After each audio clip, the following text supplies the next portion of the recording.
So right now, the whole cruising world is on standby, and a lot of people are just waiting to see how things go before they decide to book another cruise.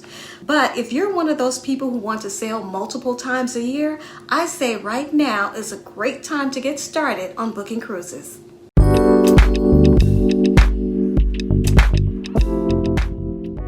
Hello everybody, welcome to my channel. I am Shirley Michaels, SIG Cruiser, that's solo, introvert, and gluten-free cruiser.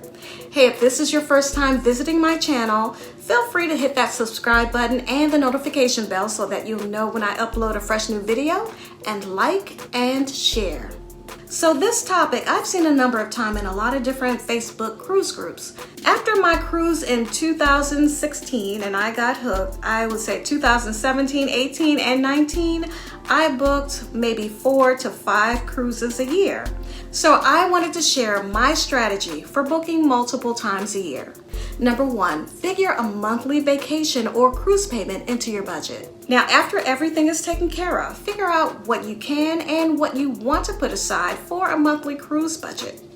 Consider moving that over to another account by automatic transfer so you don't see it, so that it automatically comes out of your account. Tip number 2, start booking early saver cruisers with payment cruise dates that are 1 to 2 years out. Now, I know that's a long time away, but there's a strategy to this. Now, typically, the earlier you book a cruise, the lower the prices can be. And sometimes there's even price drops on those cruise rates. Price drops happen within categories, so you can review the deck plan to see what category your cabin is. And as long as that cabin doesn't sell out and there's a price drop, then you get that price drop as well. With this tip, I say familiarize yourself with the cancellation policies, just so that you know the refund policy for cancellations, just in case you ever have to cancel.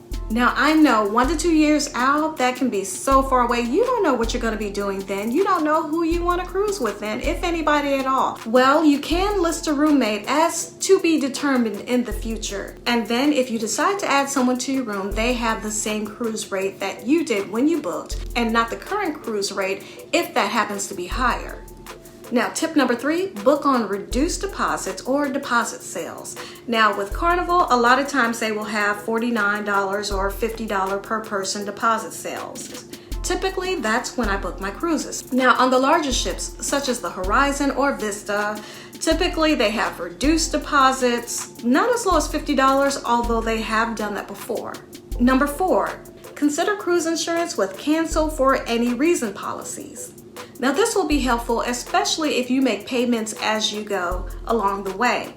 And still, even though it says cancel for any reason, always check the policy to see if there are any exceptions. Tip number 5, divide your cruise payments for all of your cruises into monthly payments. Now, it just depends on what type of cruise you book, where you go, the type of room, how much your final cruise rate is going to be. Your cruise rate may be anywhere from $600 or $700 for a short cruise up to $2,000 for a cruise. So divide those up into monthly payments. So you could have a monthly payment for one cruise anywhere from $50 to $80 or so. It just depends on what you book. Now, take the monthly payment for each cruise and put it on your current cruise. By summing up all the monthly payments and paying on the current cruise, you're sure to meet the cruise payment date of each cruise. Now, if you don't have cancel for any reason insurance, instead of putting the money on the cruise, consider transferring those payments into an interest-bearing savings account. And then when the payment date comes, just transfer that amount out to pay off the cruise. This way, if something comes up and you do have to cancel before the cancellation date, the only thing that's at risk is your deposit, which is non-refundable anyway.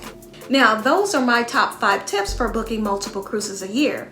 But in addition to that, for me, another reason that I think I can book multiple cruises a year, I tend to live well below my means. I'm not one to keep up with the latest technology, and I'm not one to keep up with the latest toys. That's just my particular lifestyle. I don't do that just so that I can cruise. That's just the way that I am. And because of that, it does allow me to put more funds aside for cruising. So those are my tips for being able to sail multiple times a year. Hey, if you found this video helpful, why don't you hit that thumbs up button? And again, feel free to subscribe to my channel, hit the notification bell so that you'll know when I upload a fresh new video, and like and share. All right, y'all. Bye.